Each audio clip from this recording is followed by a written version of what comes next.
नमस्कार, मी प्रशांत कदम. महाराष्ट्राची समृद्ध वारकरी परंपरा ही राजकीय वादामध्ये अडकताना दिसतेय का?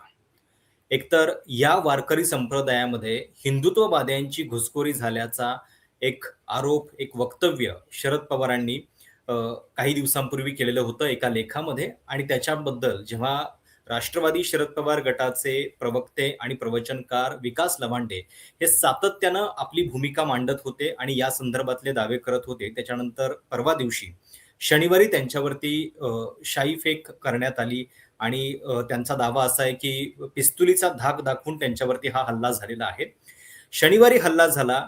2 दिवसानंतर महाराष्ट्रातली परिस्थिती काय दिसतीये? तर या हल्ल्याचं समर्थन करणारी वक्तव्य थेट सत्तेत बसलेल्या आमदारांच्याकडून, लोकप्रतिनिधींच्याकडून समोर येतायत.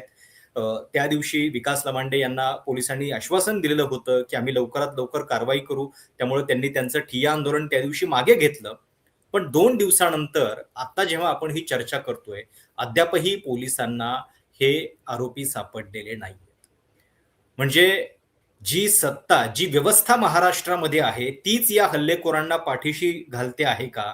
आणि संग्राम बापू भंडारे यांचं नाव या वादामध्ये पहिल्यांदा महाराष्ट्र ऐकत नाहीये. याच्या आधी सुद्धा तुम्हाला आठवत असेल, संगमनेरमध्ये जी वक्तव्य या महाराजांनी केलेली होती, त्याच्यावरनं बराच वाद झालेला होता आणि त्यावेळेस सुद्धा अशीच भाषा, नथुरामाला समर्थन करणारी भाषा जी आहे, ती या संग्राम बापू भंडारेंनी केलेली होती. या सगळ्या संदर्भात आपण चर्चा करणार आहोत, ज्यांच्यावरती हा हल्ला झाला आणि जे सातत्यानं ही भूमिका मांडतायत, की वारकरी संप्रदायामध्ये हिंदुत्ववाद्यांची घुसखोरी झालेली आहे. तर ती नेमकी काय आहे? हे सगळं आज समजून घेणार आहोत. माझ्यासोबत स्वतः विकास लमांडे आहेत. विकासजी, एकतर 2 दिवस झालेले आहेत. आता तुमच्या तक्रारीवरती पोलिसांनी आतापर्यंत काय कारवाई केलेली आहे? तुमची या हल्ल्यानंतरची आत्ताची प्रतिक्रिया काय? अ, धन्यवाद. आपण मला चर्चेला बोलावलं त्याबद्दल मी आपला आभारी आहे. कारण सर्व प्रसार माध्यमांनी हा विषय अ, जनतेसमोर आणला त्यामुळं मला माझ्या गोष्टी मांडता आल्यात. आज आपण जे विषय चर्चेला घेतलाय तो अतिशय महत्वाचा आहे. कारण मी एक निमित्त आहे खरं याच्यातलं. कारण हं. माझं वैयक्तिक कोणाशी दुश्मनी नाहीये. बरं. माझं वैयक्तिक कोणाशी कसलंही भांडण नाही, देणं-घेणं नाही, कोर्ट कचेऱ्या नाहीत, लिटिगेशन नाही. कोणाशीही या महाराष्ट्रामध्ये आणि भारत देशामध्ये कोणाशीही माझं वाकडं नाही, वैर नाहीये. हं. मग आता हे जे काय चाललंय, माझ्यावर हल्ला का झाला? तर या सगळ्या ह्याच्यातून एक लक्षात येतं, की आपण जे काय सुरुवातीला सांगितलं, की आदरणीय पवार साहेबांनी घुसखोरीच्या अनुषंगाने वारकरी संप्रदायाची काही प्रतिगामी विचाराच्या लोकांची घुसखोरी झाली. त्या निमित्ताने ह्या चर्चा सुरू झाल्या.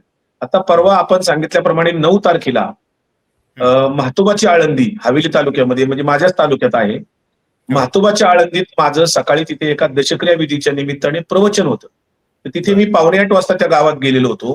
तिथे प्रवचन संपल्यानंतर मी 9:45 वाजता तिथे आमचे नातेवाईक वगैरे त्यांच्याकडे जाऊन चहा-पाणी वगैरे करून 9:45 किंवा 10ला 5-10 मिनिटं कमी असताना त्या गावातून मी निघालो. हं.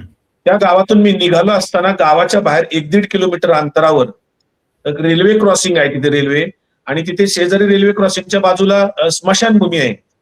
बरं. ती निर्जन स्थळी आहे. तिथे झाडं-झुडपं आहेत. परंतु तिथं कुठलं घर, वस्ती किंवा कुठेही सीसीटीव्ही कॅमेरे वगैरे असं काही तिथं त्या एरियात नाहीये.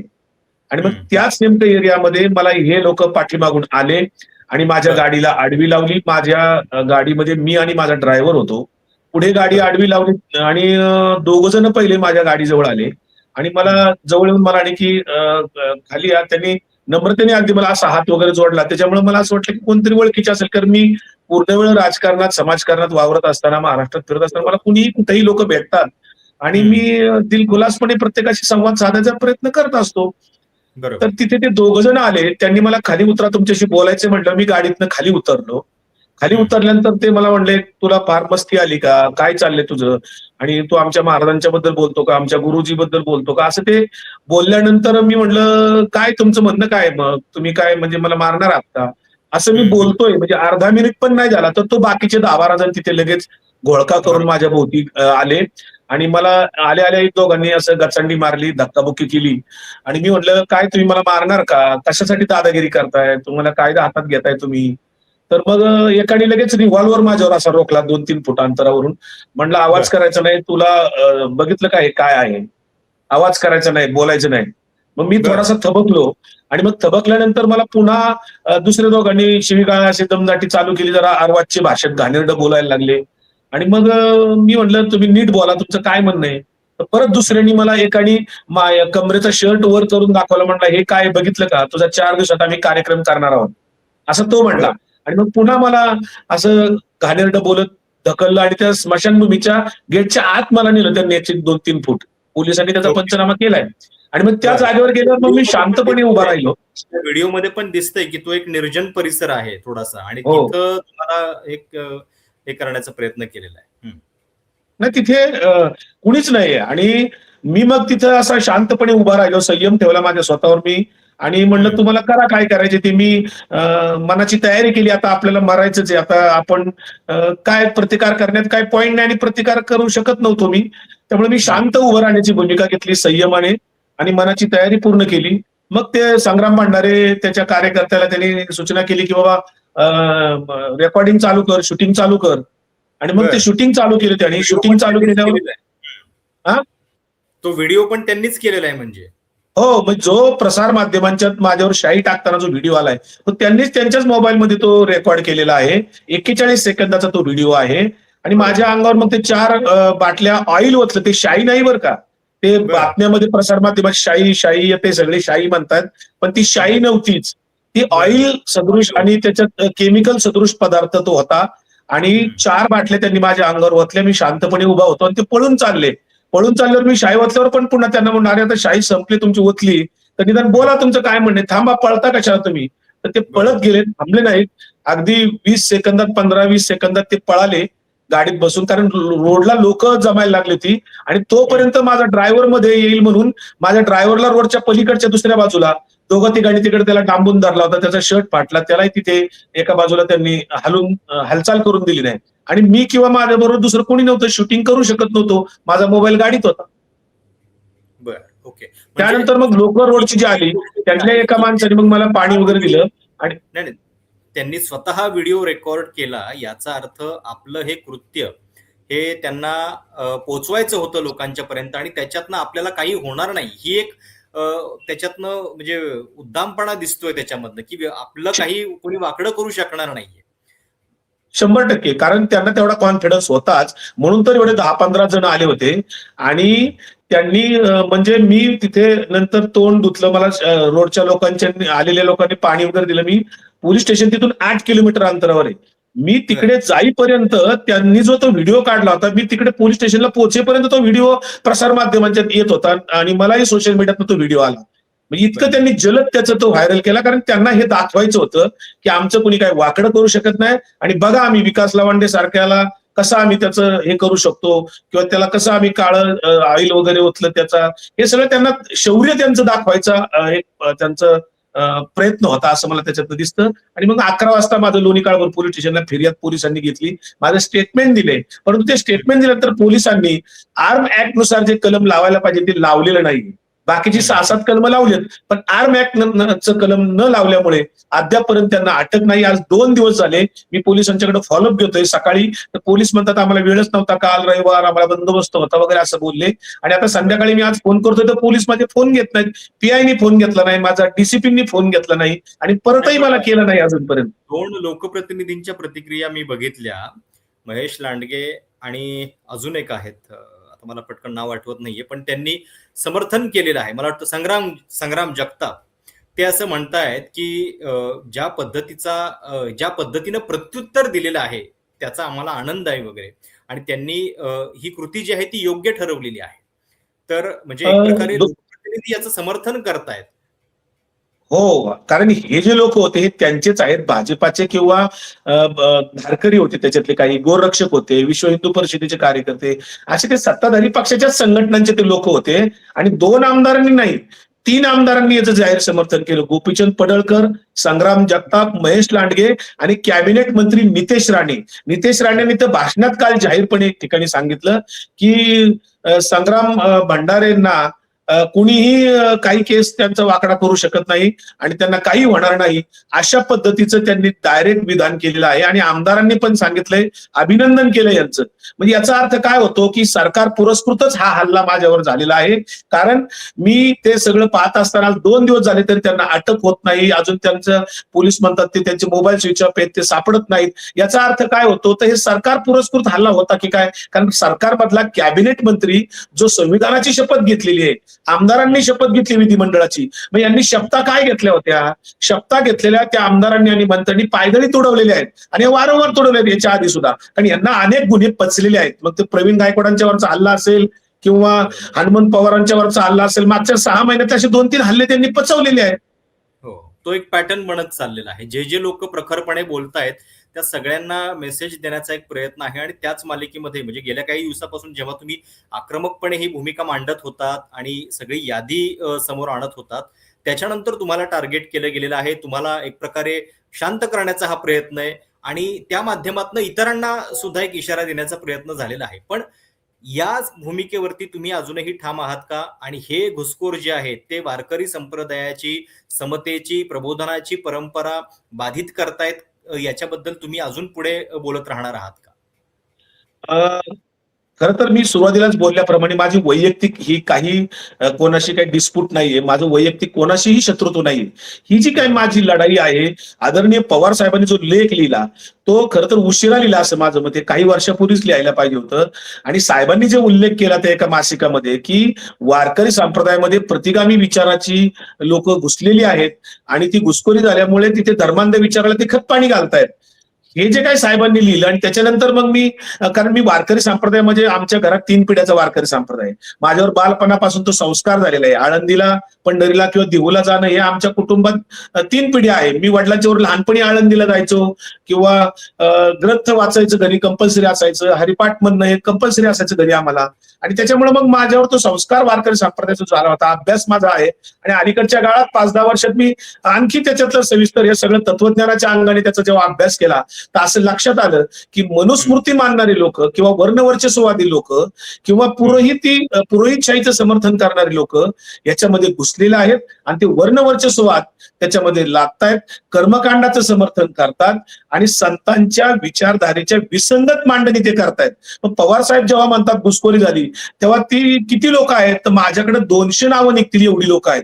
परंतु मी त्यातली अगदी चाळणी लावून 20 नावं मी त्यातली प्रमुख काढलेली आहेत आणि या सगळ्यांचे पुरावे माझ्याकडे आहेत. या सगळ्यांचा कॉमन फॅक्टर काय काय आहे, तर पहिली गोष्ट हे सगळेजण नथुराम गोडसेचं जाहीर समर्थन करतात, सगळेजण हे 20च्या 20 लोक.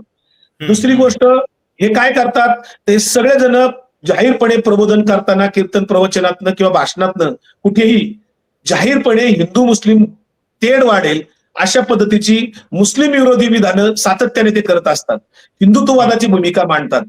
तिसरं काय यांचं साम्य, तर हे सगळे 20 जण 2024च्या विधानसभा आणि लोकसभेच्या निवडणुकीमध्ये भारतीय जनता पार्टीचा प्रचार कीर्तनातनं करत होते, उघडपणे करत होते. आणि काय सांगत होते, तर देव देश धर्म अडचणीत आहे.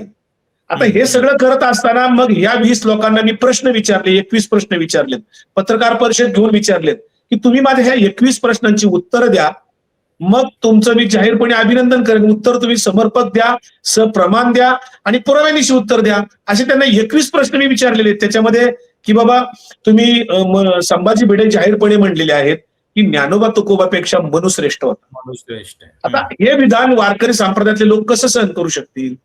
आणि हे वारकरी संप्रदायाचं तत्वज्ञान आहे का? दुसरी गोष्ट, हे जे किशोर व्यास आहेत उर्फ गोविंद देवगिरी, जे अयोध्येच्या राम मंदिराचे खजिनदार आहेत आणि त्यांचं आळंदीमध्ये वेद व्यास प्रतिष्ठान आहे जिथे ब्राह्मणेतरांना प्रवेश नाहीये तिथे शिकायला. त्या गोविंद देवगिरींनी 2 महिन्यापूर्वी असं वक्तव्य केलं होतं की ज्ञानोबा असेल, एकनाथ असेल किंवा तुकोबा असतील यांचे ग्रंथ हे ग्रंथच नाहीये, ते फक्त असंच त्यांनी विश्लेषण केलेलं आहे.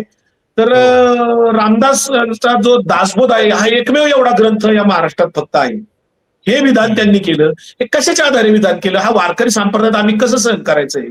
म्हणजे ज्ञानोबा तुकोबांना संपवायचं आणि रामदासांना या महाराष्ट्राच्या मानगुटावर बसवायचं, वारकरी संप्रदायाचं तत्वज्ञान संपवायचं. कारण रामदास स्वामींचं तत्वज्ञान जे आहे ते चातुर्वर्ण व्यवस्था मानणारं आहे, मनुस्मृतीला मानणारं आहे, वर्णवर्चस्ववादाचं आहे, पुरोहितशाहीला खतपाणी घालणार आहे, कर्मकांडाला खतपाणी घालणार आहे. ते रामदासी संप्रदाय जो आहे तो स्वतंत्र आहे. तुम्ही तुमच्या गादीवर तिकडे नाचा ना स्वतंत्र. तुम्ही तुमच्या गादीवर नाचायला कोणाची अडचण नाहीये. संविधानाने श्रद्धा उपासनेचं स्वातंत्र्य दिलेलं आहे. तुम्हाला अभिव्यक्ती स्वातंत्र्य आहे, धर्म स्वातंत्र्य आहे. पण तुम्ही रामदासी संप्रदाय वारकरी संप्रदायाच्या मानगुटावर का बसवता? हा आमचा सवाल आहे. आणि हे लोक माझ्या प्रश्नांची उत्तरं देत नाहीत. आणि ही वैचारिक घुसखोरी आहे, तात्विक घुसखोरी आहे, ज्याच्यामध्ये संतांचे विचार संपवण्याचा हा प्रकार आहे. आणि म्हणून आम्ही यांना घुसखोर म्हणतोय.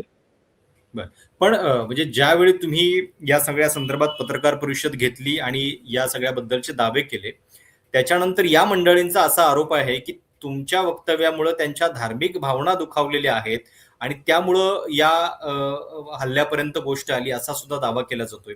तर याच्याबद्दल तुमचं म्हणणं काय? खरं तर मग हल्ल्यापर्यंत येत असतील. वारकरी संप्रदाय सहिष्णुता शिकवतो, दया, क्षमा, शांती. अहो, एकनाथ महाराजांचं किती मोठं उदाहरण आहे. सगळ्या संतांची उदाहरण आहेत. संतांनी असे काठ्या लाठ्या कुठं हल्ले करायचं तत्वज्ञान नाही सांगितलं.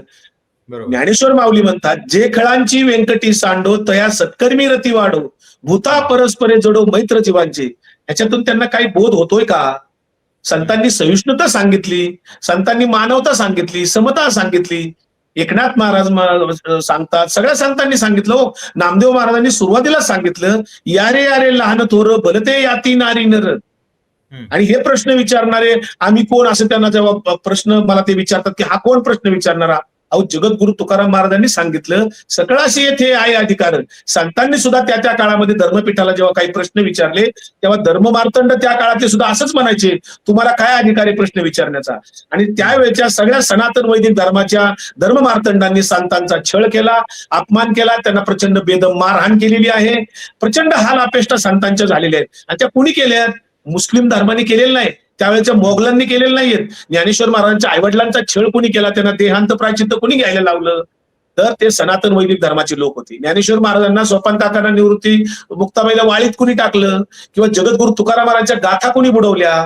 एकनाथ महाराजांना कुणी त्रास दिला? सावतोबांना कुणी त्रास दिला? चोखोबांना मंदिर प्रवेश कुणी अडवला होता? अनेक सगळ्या संतांचा छळ झाला, जनाबाईला अपमानित करण्यात आलं होतं. मग हे सगळे जर इतिहास काढला आपण तर तो पुढे पुढे येतो तसाच. कारण ही वर्णवर्चस्ववादाची लढाई अजून संपलेली नाही. हा जो मनुवाद आहे अजून संपलेला नाही. म्हणूनच त्यांनी छत्रपती शिवाजीराजांना सुद्धा दोनदा राज्याभिषेक करायला लावला. त्यांनी महात्मा फुले आणि सावित्रीबाई फुल्यांना सुद्धा प्रचंड त्रास दिला, अपमानित केलं, मारहाण केली, खुनाच्या धमक्या दिल्या.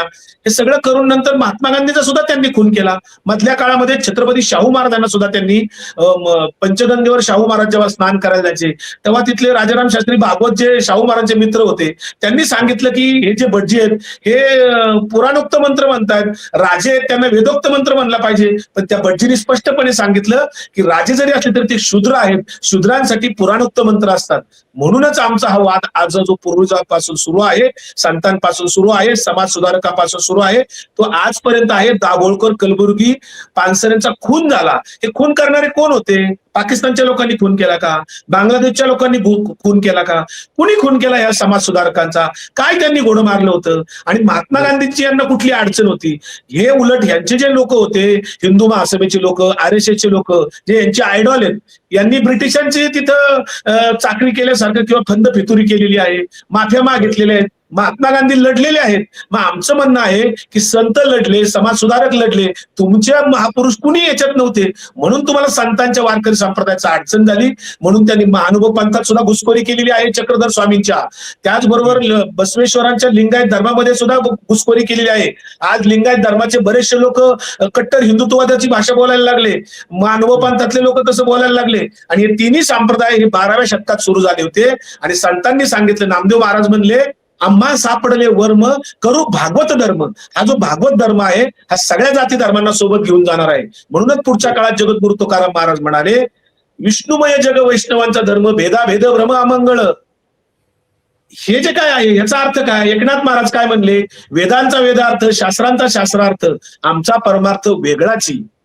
किंवा बरोबर. कर्मकांड नाकारली संतांनी. हरिपाठामध्ये ज्ञानेश्वर महाराज म्हणतात, योग याग विधी येणे नोहे सिद्धी, वायाची उपाधी दंभ धर्म.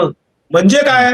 योग याग विधी नाकारलेले संतांनी. आणि तर भास्करगिरी महाराज काय करतात देवगड संस्थानामध्ये 2022 मध्ये त्यांनी मोठा यज्ञ केला.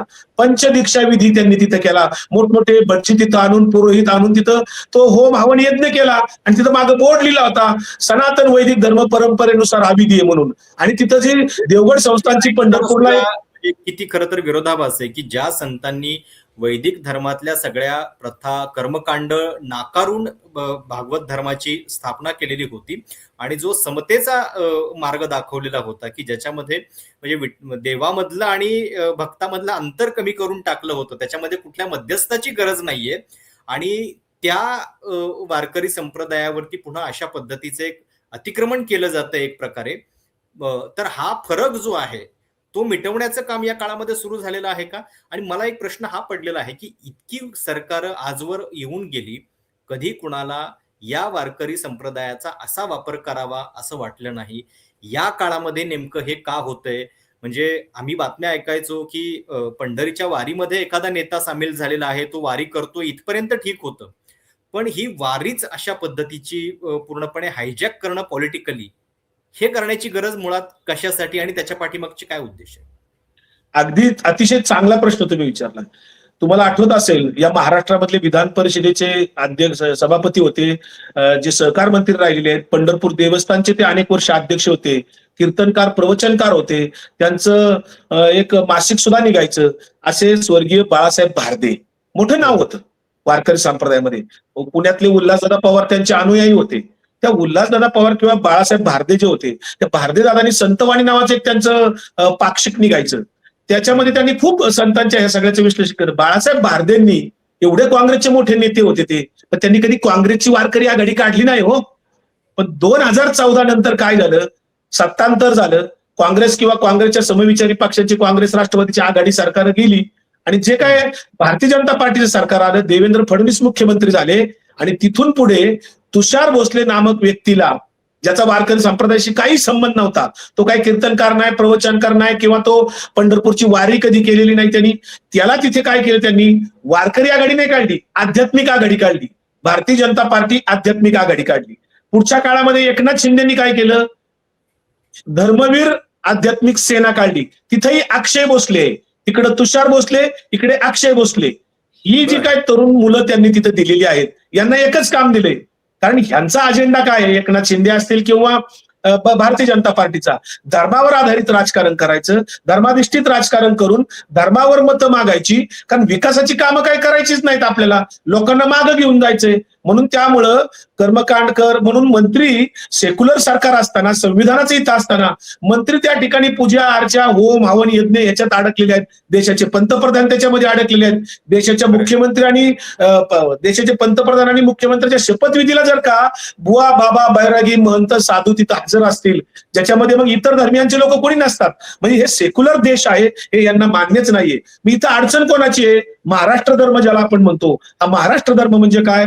तर या महाराष्ट्र धर्माचा वारकरी संप्रदाय जो समतेचा आहे, मानवतावादाचा आहे, सहिष्णुतेचा आहे, तिथं भक्ती आहे, प्रेम आहे, जिव्हाळा आहे, या सगळे जे काय गुण आहे ते महाराष्ट्र धर्माचं एक सौंदर्य आहे. जगात कुठंच नाही एवढे संत होऊन गेले.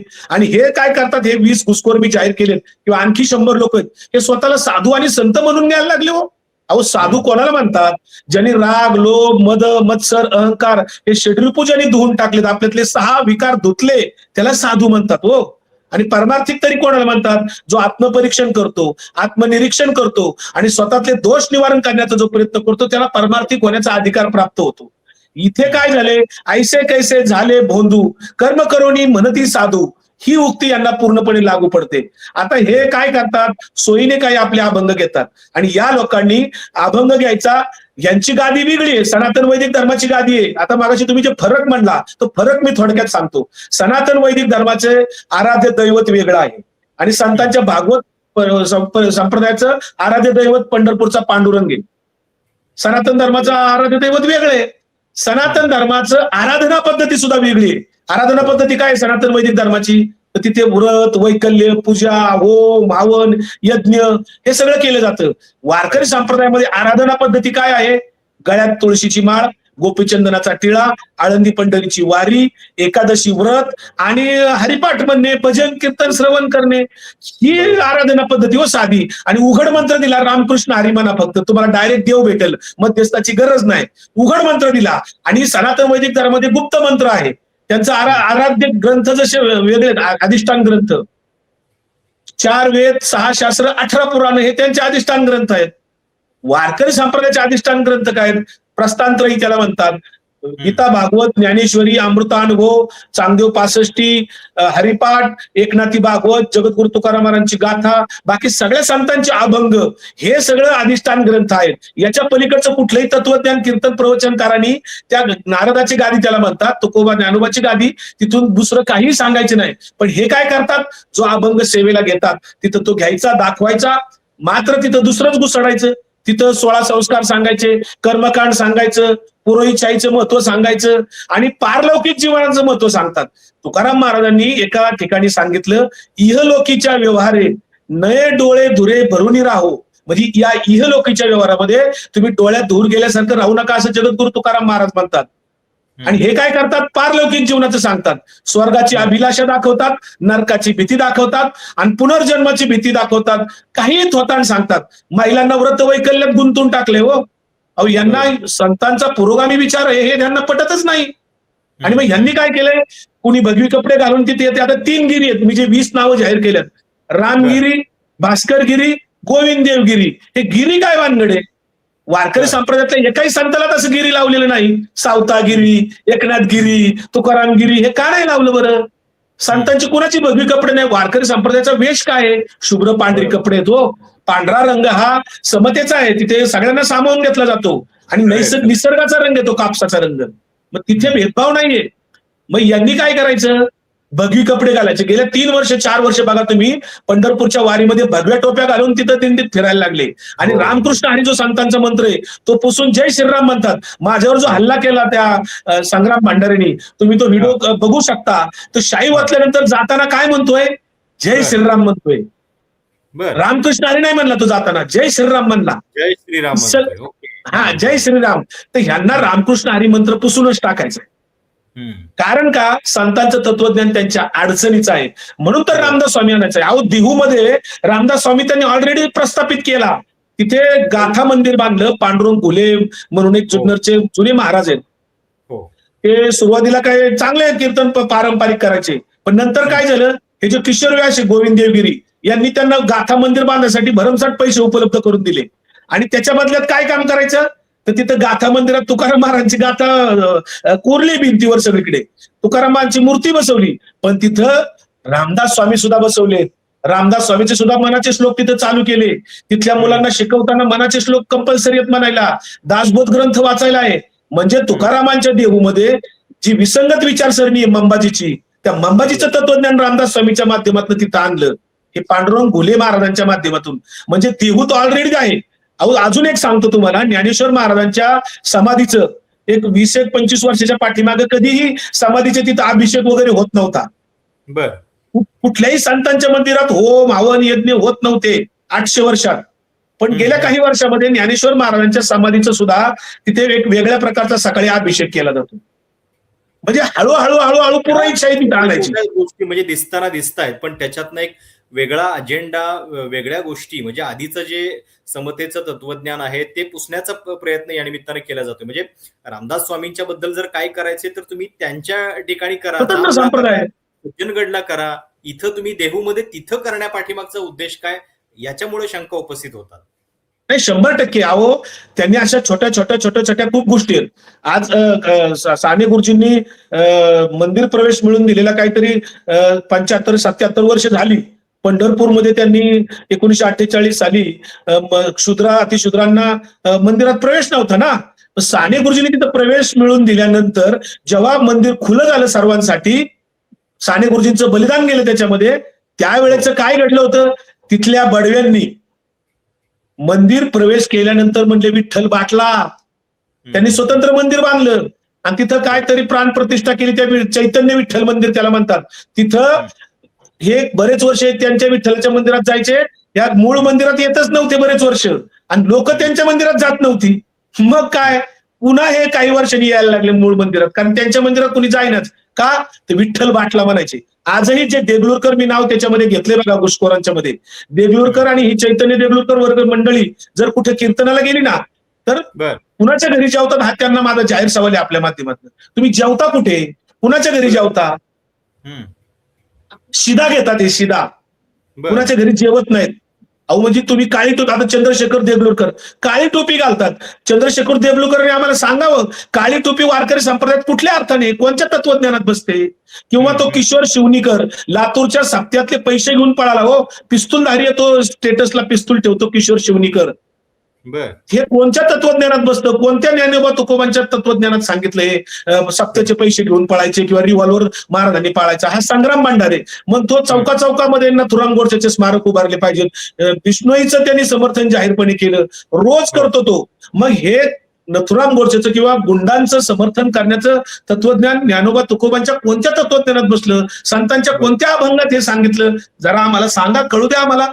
किंवा रामगिरी महाराजांनी सरला बेटामध्ये श्रीरामपूरला 2 दिवसाचं RSSचं शिबिर घेतलं आणि मुस्लिम धर्माबद्दल सातत्याने द्वेषपूर्ण भाषणं केली. मोहम्मद पैगंबराबद्दल आक्षेपार्ह विधान केलं होतं रामगिरींनी. हे रामगिरींचं जे सरला बेट आहे, तिथं गंगागिरी महाराज पूर्वी होते. अतिशय निस्वार्थी त्यागी वृत्तीचा माणूस होता हो. अतिशय पवित्र ठिकाण सरला बेट समजलं जायचं. आणि यांनी तिथं आता 5 स्टार जीवन जगतात. हे भास्करगिरी काय, भास्करगिरीनी तर बलात्कारी आसाराम बापूचं जाहीर समर्थन केले. माझे पुरावे, तर मी जे बोलतोय त्या सगळ्याचे पुरावे माझ्याकडे आहेत. भास्करगिरींनी बलात्कारी आसाराम बापू, ज्याला सुप्रीम कोर्टाने शिक्षा सुनावलेली आहे, तो माणूस शिक्षा भोगतोय, त्याचं समर्थन करत, त्याचं महिमामंडन करत आणि त्याचं कौतुक करत, त्याचं महती सांगत, ते संत इतका कसा आज जेलमध्ये टाकलाय, त्यांना सोडलं पाहिजे, अन्यथा असे हजारो आसाराम बापू तयार होतील, हे जाहीरपणे भास्करगिरी महाराज बोलले. तो हे कोणत्या तत्वज्ञानात बसतं बलात्काराचं समर्थन करणं? आणि तुम्ही दिंडी बंद करून टाकली. असे अनेक लोक आहेत. योगी निरंजन जो आहे पंढरपूर ज्ञानेश्वर महाराजांच्या देवस्थानला विश्वस्त आहे बघा, दरवर्षी पालखीत काहीतरी वाद घालतो. गेल्या वर्षी तिथे भवानी पेठेत वाद घातला, याही वर्षी तिथं पालखी थांबवायची म्हणून त्यांनी काहीतरी घेतलं.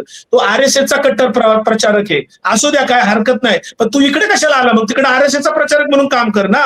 तुला तिकडे काम तुझं स्वतंत्र आहे, पण इथं यायचं, इथं तिसरंच काहीतरी मांडायचं आणि वैयक्तिक जीवनाबद्दल मला कोणाच्या काही बोलायचं नाहीये.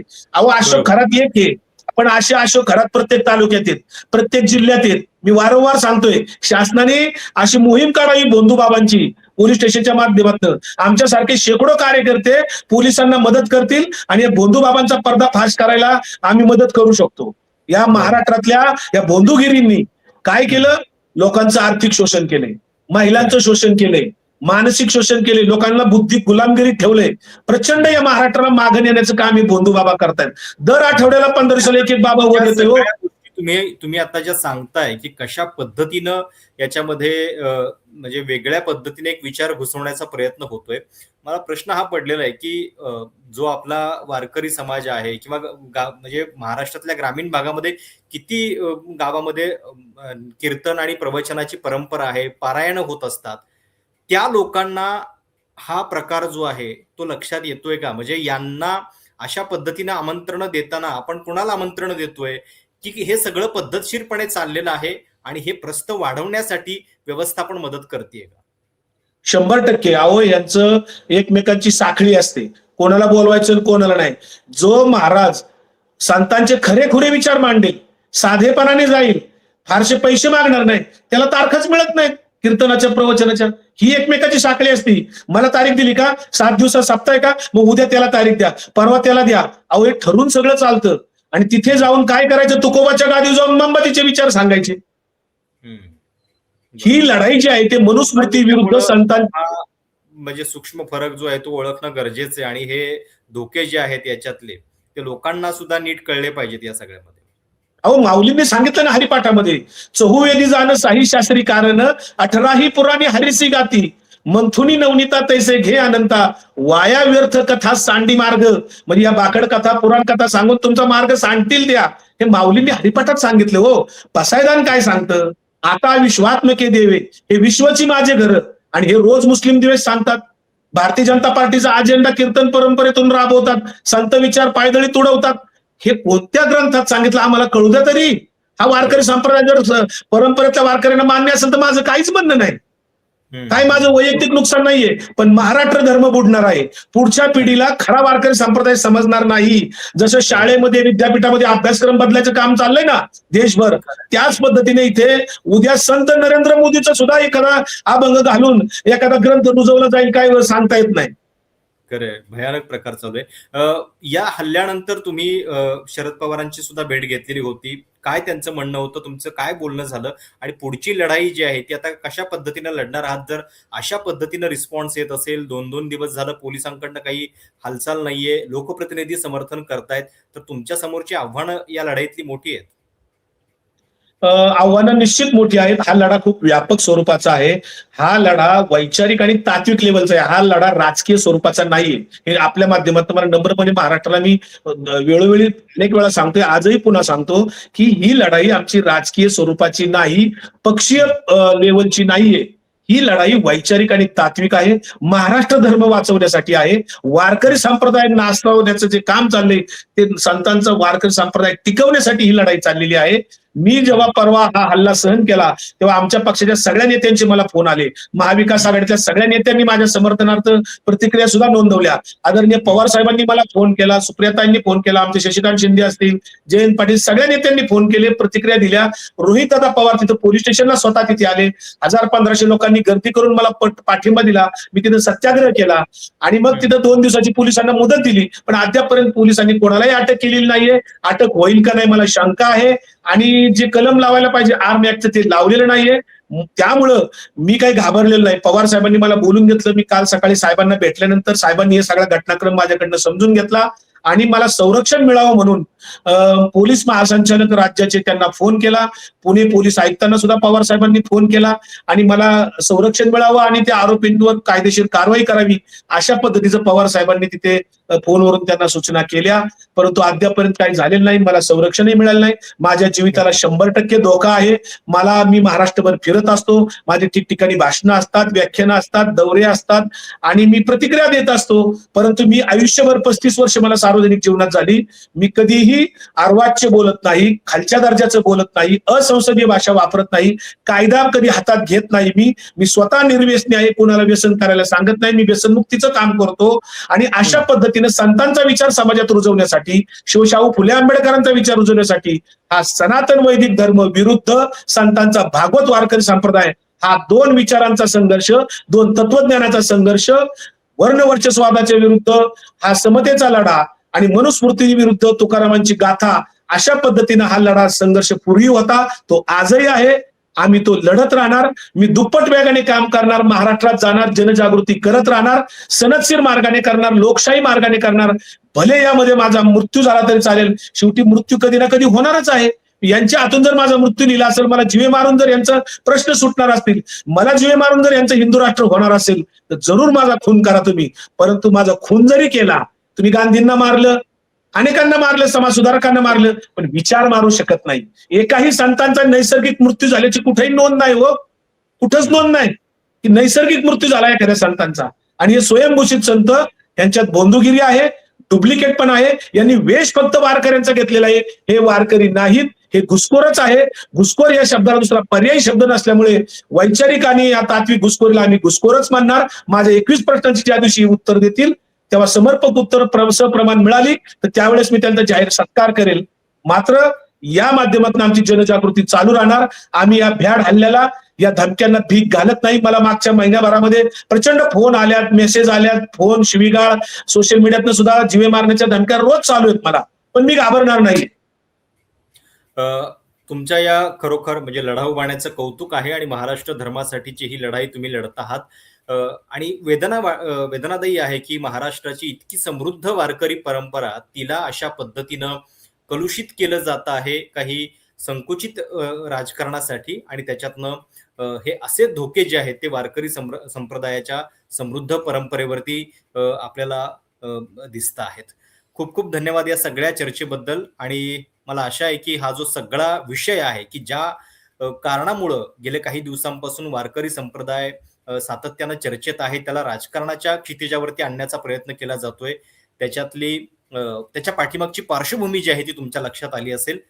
तुम्हाला काही मला बोलायचं जाता जाता मला तुकोबांचं एक वचन सांगायचंय. सत्य बोला. सत्याशी मन केले ग्वाही, मानिले नाही बहुमता. या खरंय. वचनाप्रमाणे आमचं काम चालू राहील. नक्की. आणि प्रत्येक विवेकी माणसाला खरं तर तुकारामांचा हा अभंग जो आहे तो कायम प्रेरणा देत आलेला आहे आणि आत्ताच्या वातावरणामध्ये तर तो अ, जास्तच आपण जवळ आपल्या ठेवला पाहिजे.